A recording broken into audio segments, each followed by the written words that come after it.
আমাদের বাবরি মসজিদ ভেঙেছে, আমাদের কাঁঠাল মসজিদকে ভেঙেছে, 12,000 মুসলমান বোম্বাইতে জবাই করে কারা টেনে ফেলেছে।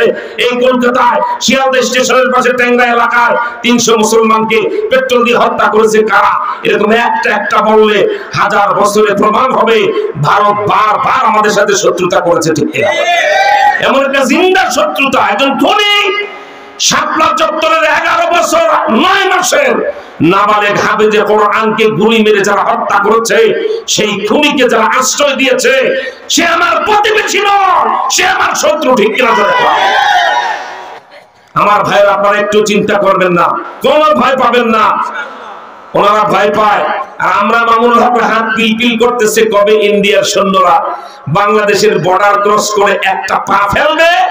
আমরা গুজরাতুল হিন্দ ঘোষণা করে, আল্লামা মামুনুল হক আমিরুল মুজাহিদিন ঘোষণা করে 2 ঘন্টার ভিতরে এই যশোর হয়ে কলকাতা দখল করে রাইটার বিল্ডিং এ কলেমার পতাকা উড়াবো, ঠিক কিনা?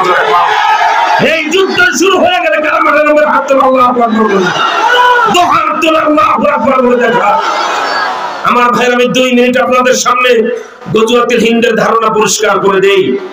আমি যে প্রথমে ভূমিকা বলেছিলাম, নাসাই শরীফ 2য় খণ্ড 52 পৃষ্ঠা, হযরত আবু হুরায়রা থেকে 2টি হাদিস আপনারা দেখুন।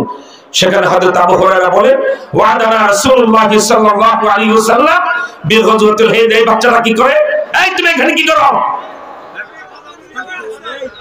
বসায় দেন। আচ্ছা, প্রতিবন্ধী বসায় দেন, কেউ ডিস্টার্ব করবেন না। একে তো সামনে আসতে বলছে কি সাহায্য এখানে চাবে কেন? বসায় দেন, না তাহলে ডিস্টার্ব হচ্ছে। বসান, আমি এখন বসাও, বসাও।